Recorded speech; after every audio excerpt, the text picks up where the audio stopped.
C'est bien ici, dans cette mer des Pertuis charentais, protégée par les îles et les côtes vendéennes, qu'un naufragé irlandais au XIIIe siècle, bien malgré lui, a inventé la culture des moules.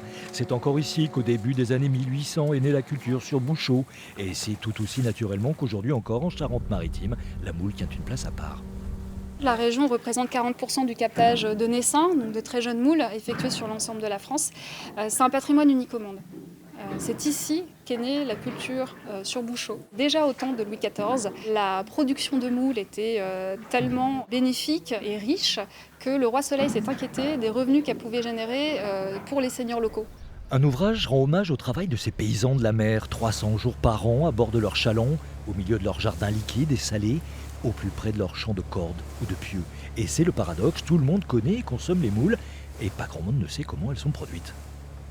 Le but, c'est de faire connaître notre métier. C'est vrai qu'il y a beaucoup de travail en mer. Par exemple, dans le sud du département, on a des cabanes ostréicoles ou mytilicoles, donc on voit le travail qu'on fait dans les établissements.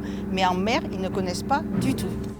Mathilde Bouillet est fille de mytiliculteurs. Auteur de l'ouvrage, son passé affectif et professionnel au service de l'écologie l'amène à s'interroger sur les défis, mais aussi les bienfaits des cultures marines. La conchiculture et particulièrement la méticulture sont des métiers verts. Ce sont des métiers qui vont nous fournir des protéines bas carbone avec un impact minimal sur l'environnement. L'élevage de moules, c'est un élevage 100% naturel. Il n'y a pas besoin de nourriture exogène, pas besoin de médicaments. Donc ce sont des métiers qui vont contribuer à une alimentation qui est plus durable. La moule de Bouchot des Pertuis charentais est l'un des rares produits protégés par l'Europe au titre de son mode de production. Plein d'autres informations à découvrir dans ce livre, avec en prime des photos sublimes.